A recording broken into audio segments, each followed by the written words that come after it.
mengatakan bahwa Pak Rahmat saya kasih waktu 1 bulan Pak ya. baik. Usai libur Idul Fitri 1446 Hijriah, pemerintah Kota Palembang mengingatkan seluruh aparatur sipil negara untuk tidak menambah hari libur di luar ketentuan yang telah ditetapkan. Pemkot menegaskan akan memberi sanksi bagi ASN yang melanggar aturan tersebut. Wali Kota Palembang Ratu Dewa menyampaikan sanksi akan diberikan secara bertahap mulai dari ringan, sedang hingga berat. Pak Sekda harus keliling nanti dengan tim. Timnya adalah dari BKPSDM, Inspektorat, dan juga Bagian Hukum. Kita tidak bisa serta-merta, tetapi kita klarifikasi dulu.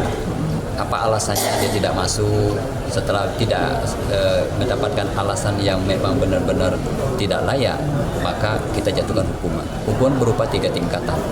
Bisa hukuman sedang, ringan, bahkan berat. Artinya ada proses di sana. Tidak bisa serta-merta setelah didahului dengan klarifikasi atau di BAP oleh tim yang dibentuk. ASN di lingkungan Pemkot Palembang dijadwalkan kembali masuk kerja pada 8 April 2025 setelah libur bersama yang dimulai sejak 28 Maret lalu. Nur Muhammad, Kompas TV, Palembang, Sumatera Selatan. Undang-Undang Dasar tahun 1945.